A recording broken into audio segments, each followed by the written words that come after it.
Hello guys, welcome to my new blog. तो आज हम निकल रहे हैं कोटा से उज्जैन के लिए।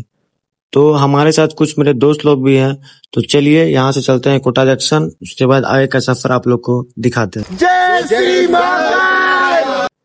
तो गाइज, जैसा कि आप देख सकते हैं कि हम कोटा जंक्शन पहुंच चुके हैं अपने दोस्त लोग के साथ। तो दोस्तों, हम लोग प्लेटफॉर्म पे आ चुके हैं, अब ट्रेन का इंतजार में है। तो गाइज देख लो, 30 मिनट वेट करने के बाद फाइनली हमारी ट्रेन आ चुकी है और अब हम लोग यहाँ से उज्जैन तक का सफर तय करें। तो गाइज फाइनली सुबह हो चुकी है और अभी हम नायदा जंक्शन पहुंचे। तो गाइज फाइनली हम लोगों ने उज्जैन की महाकालेश्वर के पावन धरती पे खुद को स्वागत कर लिया है और बहुत एक्साइटमेंट है हम लोग को मंदिर जाने के लिए, आप देख सकते हैं। तो दोस्तों क्या ही बताओ, स्टेशन से बाहर निकलते ही कुछ इस तरह का नजारा है। साक्षात हमारे महाकाल का शिवलिंग बना हुआ है। हर हर महादेव। तो दोस्तों आप देख सकते हैं क्या नजारा है उज्जैन जंक्शन से बाहर निकलने पे। बाहर निकलने के बाद ये नजारा यार क्या ही बताऊं, देख सकते हो आप खुद, देखो कितना प्यारा। और महाकाल जो खुद साक्षात यहाँ पे दिख रहे हैं स्टेशन से निकलने के बाद। आज अभी हम लोग उज्जैन जंक्शन पे उतर के हम लोग जा रहे हैं अभी मंदिर की ओर और वहां पे जाकर होटल देखेंगे, उसके बाद डिसाइड करते हैं कहाँ पे रहना है हम लोग को। तो अभी हम लोग गाड़ी में बैठ गए हैं और यहाँ से पर पर्सन 20 रुपया लेंगे भैया। और हमारे साथ ये पांडे बाबा भी है। तो ठीक है, वो अभी जाके होटल के पास बताते हैं आप लोग को। अभी हम आ चुके हैं होटल में। तो यहाँ का चार्ज हम लोग का लगा है 1050 रुपया, यानी कि 1100 मान लीजिए आप लोग। तो गाइस देख सकते हैं ये है मेरा रूम और इसका प्राइस हम लोग को पड़ा था लगभग 1100 के आसपास। और हम लोगों ने नॉन एसी लिया था तो हम लोग को थोड़ा कम पड़ा, और बाकी एसी का मुझे रेट नहीं पता। गाइस अभी हम लोग रेडी हो चुके हैं और अब हम लोग यहाँ से जा रहे हैं उज्जैन मंदिर में और जाकर हम लोग दर्शन करेंगे अच्छे से। और अगर कैमरा का अलाउ हुआ तो आप लोग वीडियो बनाकर भी दिखाएंगे, अगर नहीं हुआ तो फिर माफ कीजिएगा, ठीक है। तो सब लोग बोलो हर हर महादेव। तो गाइस फाइनली हम लोगों ने प्रसाद ले लिया है और सारे लोग हम लोग चंदन टीका लगाकर 10 रुपया में हम लोगों ने चंदन टीका सब चीज लगा लिया था। उसको लगाकर हम लोग निकल चुके हैं महाकालेश्वर मंदिर में दर्शन करने के लिए। तो गाइस फाइनली हम लोगों ने पहुंच चुके हैं उज्जैन के मेन गेट पे और अब दर्शन करने का एक्साइटमेंट। तो गाइस देख सकते हो आप अंदर का ये हमारे महाकालेश्वर मंदिर का नजारा अद्भुत है यार, अद्भुत। आज तक इससे पहले मैंने कभी ऐसा मंदिर अपने जीवन में मैंने नहीं कभी देखा था। तो आज यार बहुत अच्छा लग रहा है देखकर। तो दोस्तों देख सकते हैं आप लोग कितना प्यारा और कितना सुंदर और भव्य मंदिर बनाया गया है, बहुत अच्छा।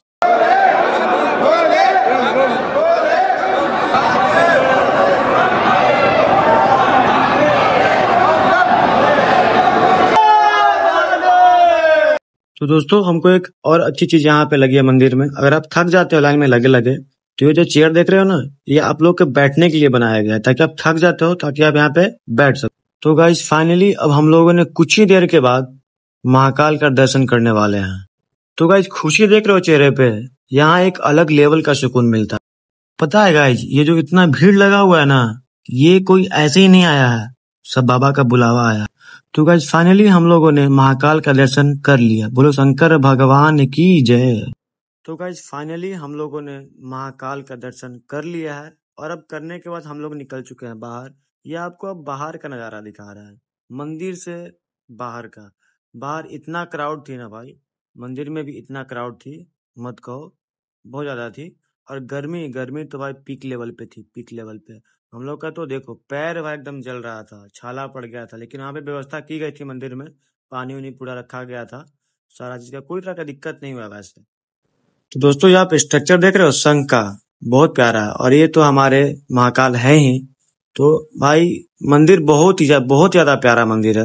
उज्जैन कभी आओ तो यार जाने का फिर मन नहीं करेगा आपको। कि दर्शन हो चुका है और हम लोग फाइनली यहाँ से निकल रहे हैं मंदिर से, और भी 4-5 मंदिर हम लोग को घूमना है, शायद काल भैरव और का मेरे को नाम नहीं पता है। तो चलते हैं अभी हम लोग काल भैरव घूमने और भी सारा मंदिर। तो गाइस जैसा कि आप देख रहे हैं कि 150 रुपीज में एक थाली में एक ही व्यक्ति, अनलिमिटेड थाली। तो आप 150 में अगर आप खाते हैं तो आपको अनलिमिटेड खाना मिलेगा। तो अभी देखते हैं क्या क्या खाना आता है अभी तक तो फिर इतना ही मिला है, तो अनलिमिटेड हम लोग खाएंगे यहाँ पे, देखते हैं कितना आज खा पाते हैं। तो आज आप लोग को सारा चीज दिखाएंगे। चलिए गाइस, फाइनली हम लोग का खाना भी आ चुका है। तो अभी रोटी आया है 2, और ये सब्जी है, और पनीर की सब्जी है, दाल है, चटनी है और प्याज है। तो दोस्तों, हम लोगों ने महाकाल मंदिर के दर्शन करने के बाद हम लोग खाना खा लिया है, और अब खाना खाने के बाद हम लोग निकल चुके हैं काल भैरव का दर्शन करने, और ये बाकी स्थान का भी दर्शन करेंगे हम लोग, जिसका हमको मुझे नाम नहीं पता है। तो अभी हम लोग आराम से देखिए मौज मस्ती करते हुए जा रहे हैं दोस्त लोग के साथ। फुल गाड़ी में गाना बज रहा था, बहुत मजा आ रहा था, एकदम भोलेनाथ के भक्ति में लीन हो चुके थे हम लोग। बहुत अच्छा लगा था, बहुत प्यारा लग रहा था। सर्वेश्वर महादेव जो 6000 साल प्राचीन मूर्ति है, स्वयं भू है ना, धरती से निकला हुआ शिवलिंग। आप लोग हर जगह देखे होंगे, शिव जी गए होंगे, नाग देवता अलग से देखा होगा, तांबे सोने पीतल मीटल वगैरह का, पर यहाँ पे आपको जलाधारी के रूप में नाग देवता देखने को मिलेगा, है ना। यानी स्वयं भू है, धरती से निकला हुआ शिवलिंग है। दूसरे नंबर पे दर्शन करने का है 14 विद्या, जो कृष्ण भगवान ने ओनली 14 दिन के अंदर प्राप्त करी है। 14 विद्या पेंटिंग द्वारा सारी बनी गई है कि क्या क्या कृष्ण भगवान ने 14 दिन में सीखा है, ये सारी पेंटिंग द्वारा बनी गई है। फिर तीसरे नंबर पे सीधे आप लोगों को कृष्ण भगवान की पाठशाला में घुस जाना है। ये क्या है, कृष्ण पाठशाला है, उन्होंने पढ़ाई कंप्लीट करी है वाली, तो कृष्ण भगवान की पाठशाला यहाँ पे आप लोगों बलराम और सुदामा जी को अपने हर जगह देखोगे खड़े हुए पाए होंगे, बांसुरी पकड़ते हुए पाए होंगे, पर यहाँ पे आपको कॉफी किताब इन्हें विद्या ग्रहण करते पाएंगे।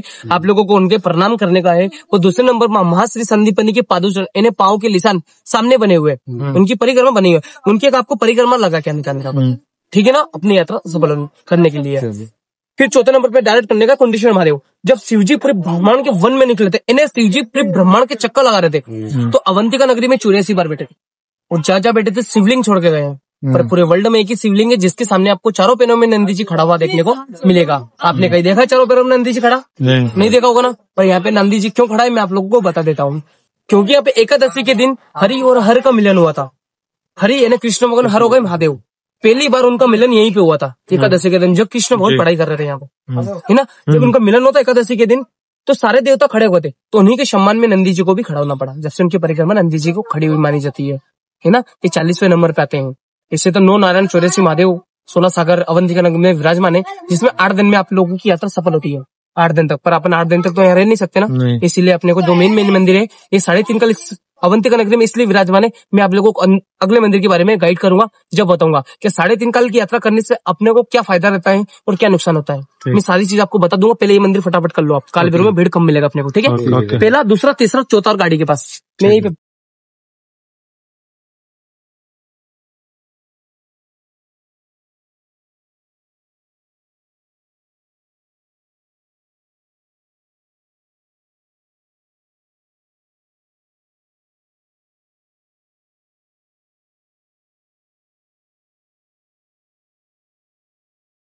शिवलिंग है ना, इस धरती से निकला हुआ शिवलिंग है। जलाधारी, जहाँ शिव जी का जल बहता है उसी रूप में यहाँ पर नाग देवता उसी जल में विराजमान है ना। इसी दिन में 6000 साल प्राचीन मूर्ति है। 6000 साल हो गए जब महाश्री संदीपनी रोज नहाते थे गोमती कुंड में और यहाँ पे तपस्या करते थे। तो 6000 तक उन्होंने तपस्या करी, उनके बाद में इनको खत्म किया गया। अब आओ मैं 14 विद्या दिखा देता हूँ।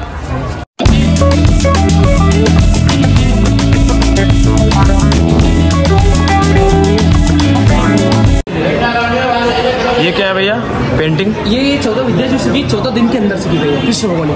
हर एक विद्या एक दिन में उन्होंने प्राप्त करनी थी और उन्होंने करी। वो ज्ञानी थे कृष्ण भगवान।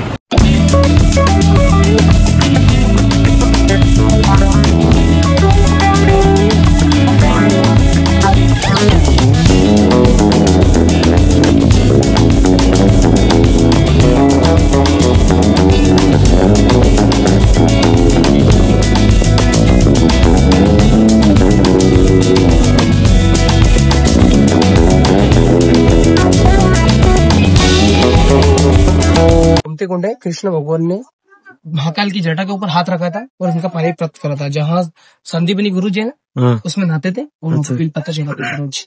अच्छा, लोग नीचे नहीं जा सकते थे? नहीं, अब नहीं जा सकते, पहले जा सकते थे। अच्छा, ये गोमती कुंड है। गोमती कुंड है जो यूपी में बहती है ना, उनका कृष्ण भगवान ने आरती करके उनको उत्पन्न किया था। अच्छा, तो हम लोग शिवलिंग दिख रहे हैं आपको दो, उसके ऊपर हाथ रखा। अच्छा, वो शिवलिंग पे हाथ रखते थे। और जो पादुचरण अभी आप जो परिक्रमा लगा के आए, वो जो बीच में जगह दिख रही है वो वहाँ पे थी। तो उन कृष्ण भगवान ने खुद ने अपने हाथों से स्थापना की थी। अच्छा, जो बीच में थी वहाँ पे, यहाँ पे। हाँ। पर जिस मंदिर पे चल रहे ना, ये मंगल भगवान का जन्म स्थान और जन्म भूमि है। ये पूरे भारत और पूरे वर्ल्ड का एक ही मंदिर ही है, मंगल भगवान का जन्म स्थान। जैसे 9 ग्रह रहते हैं पूरी पृथ्वी में, 9 ग्रह में से 7 ग्रह ऊपर है, 2 ग्रह नीचे उतर के आए हैं, जिसमें से एक महाराष्ट्र में शनि सिंगापुर, नाम सुना आप लोगों ने जी? शनि सिंगापुर का जन्म स्थान है शनि भगवान का, शनि सिंगापुर में। अच्छा। और ऐसे ही अवंतिका नगरी में मंगल भगवान का जन्म स्थान है। अच्छा। इनका जन्म ऐसे हुआ था, शिवजी नंद का सुर राक्षस से युद्ध कर रहे थे, तो उनके मस्तक का पसीना धरती माता के गर्भ में पड़ा था। वो धरती माता के 2 भाग हुए थे, वो शिवलिंग के रूप में इनका जन्म हुआ है। अच्छा। ऐसे शिव मंदिर तो आप लोग गए होंगे, शिव जी के सामने अपने सवारी काय की देखी है? नंदी जी की देखी है ना। पर आपने यहाँ पर आपको देखने को मिलेगा भेड़ की सवारी। भेड़ की सवारी? भेड़ ने मेंढा जो राजस्थान में पाया जाता है। अच्छा अच्छा। कहीं देखा आपने भेड़ की सवारी? नहीं देखी होगी। नहीं। पर यहाँ पे आपके भेड़ की सवारी देखने को मिलेगा जो राजस्थान में पाया जाता है। इनको भेड़ की सवारी सौंपने के 2 कारण है, एक महेश और वचिक, 2 राशि के स्वामी। इन्हें हिंदू धर्म में 12 राशि का उपयोग किया जाता है। अच्छा। इसी में से 2 राशि के स्वामी और 21 कष्टों का अधिपति है। इन्हें भगवान शिव ने इनको 21 कार्य पे गए। जिसको मंगल दोष रहता है, शादी नहीं होती ना, उसके लिए मेन मंदिर मंगल दोष, काल सर्प दोष, शनि दोष, पितृ दोष। जिसकी शादी नहीं होती है, ब्लड शुगर, पथरी की बीमारी, बाल बच्चा, अपाहिज बच्चा, कर्जा मुक्ति, धन की प्राप्ति, सारा इसी मंदिर से निवारण होता है। आप लोगों को ध्यान पूर्वक सुनने का है, ठीक है ना। ये मंदिर बना हुआ है पूरी पृथ्वी के सेंटर पॉइंट पे, जैसे इंसान की नाभि रहती है ना, ऐसे ये मंदिर बना हुआ है। कर्करेखा का नाम सुना आप लोगों ने? कर्करेखा यहीं से गुजरी है। अच्छा। और यहाँ से गई है महाकाल, और महाकाल से जाके सोमनाथ जाके खत्म हो गई हम। अच्छा। जैसे अपन महाराष्ट्र में जाते शनि सिंगापुर को, शनि को भगवान को शांत करने के लिए अपन काली चीजों का दान करते हैं। यहाँ मंगल भगवान है, इनका जन्म होता अंगार के रूप में ना, रेड कलर का, लाल कलर का। अच्छा। इनका अपना खून है ना, इन्हीं की वजह से चलता है। प्रसाद चढ़ाने का सिर्फ महत्व रहता है 2 जगह। एक तो चिरंजी जो भी चढ़ा के आप महाकाल में आए हो, और एक जगह यहाँ पे दान चढ़ता है, जैसे गेहूं, मसूर का दाल और एक लाल कपड़ा, जो कि यहाँ पे छोटा सा दान चढ़ेगा। आप लोग दान चढ़ाने को तो 3 चीजों का फायदा और 21 कष्टों का निवारण मिलेगा। पहली चीज, आपको गर्भगृह मिलेगा, प्रवेश, अपने हाथों से दान चढ़ाने का अवसर मिलेगा। दूसरी चीज, काल सर्प दोष, मंगल दोष, शनि दोष और पितृ दोष, जैसे अपने में दोष रहते हैं सारे यहीं से खत्म हो जाते हैं, क्योंकि मंगल भर अपने में ग्रहण कर लेते हैं। तीसरी चीज, अपनी यात्रा जब भी मंगल में कहलाएगी, अपन महामंगल को दान का भोग लगाएंगे, वरना अपनी यात्रा अधूरी कहलाती है। 2 मिनट का और सुन लीजिए। दान चढ़ाते स्वरूप आप लोगों को एक ही मनोकामना बोलने का, एक दूसरे को 40 दिन तक शेयर नहीं करने का। जैसे आप लोग दान लेके जाओगे, उसमें 5 यंत्र दिए जाएंगे आप लोगों को, ठीक है ना। सूरज यंत्र दिया जाएगा। अपने घर में जो भी जादू टोने वगैरह करते हैं, अपने राइट हैंड के गेट में लगाने का, गेट एक ही होता है, एक ही में लगाने का। दूसरी चीज, आपको जिसको खेर की माला दी जाएगी, जिसको ब्लड शुगर, पथरी की बीमारी, उसको 7 दिन तक जल में डुबाने का, 8वें दिन उसका जल पिलाने का, 21 दिन में उसकी बीमारी समाप्त होती है। तीसरी चीज, जिसकी शादी वगैरह नहीं हो रही, बाल बच्चे नहीं, अपाहिज बच्चा, कर्जा मुक्ति है, उसको मंगलवार के दिन से 21 दिन तक वो माला पहनाने का, और 21 दिन के बाद में उसको उतारने का। अगर पहनना चाहो तो परमानेंट पहन सकता, नहीं पहनना चाहो तो नदी के अंदर विसर्जित करने का, ठीक है ना। मनोकामना एक ही बोलने का, एक दूसरे को 40 दिन तक शेयर नहीं करने का। अपने नाम और अपनी राशि से चढ़ेगा।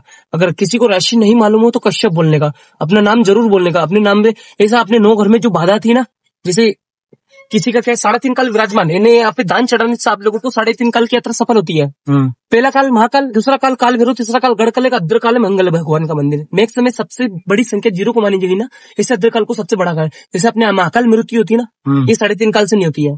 अच्छा। यहीं से अपनी यात्रा सफल होगी। दान आप लोगों को अवश्य चढ़ाने का। भाई, ऐसे खाने पीने में तो अपन बहुत पैसे खर्च कर देते हैं। आप लोग दान चढ़ाओगे, आप लोग को 21 दिन में मालूम पड़ेगा कि यहाँ पर का दान क्या महत्व है। आप अगली बार आओगे, मेरे को याद करोगे। आ जाओ।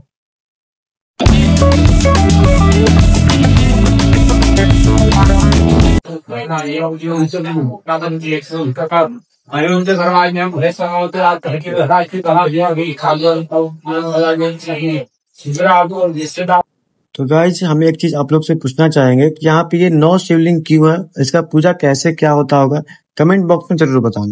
फाइनली हम पहुंच चुके हैं काल भैरव दर्शन के लिए, और ये काल भैरव का प्रसाद है। जो आप दारू देख रहे हो ना, ये दारू को चढ़ाया जाता है प्रसाद के रूप में, ना कि इसको पीना चाहिए। बहुत लोग पी जाते हैं, लेकिन इसको पीना नहीं चाहिए। तो गाइस, अभी हम लोग सारे मंदिर से घूम के आ गए, तो हम लोग जा रहे हैं होटल की ओर। तो दोस्तों, अगर आपको हमारा ये ब्लॉग पसंद आया हो तो वीडियो को लाइक करें, चैनल को सब्सक्राइब करें, और कमेंट में जरूर बताइए कि आपको उज्जैन की यात्रा कैसी लगी। Thanks for watching. मिलते हैं नेक्स्ट ब्लॉग में। Bye bye.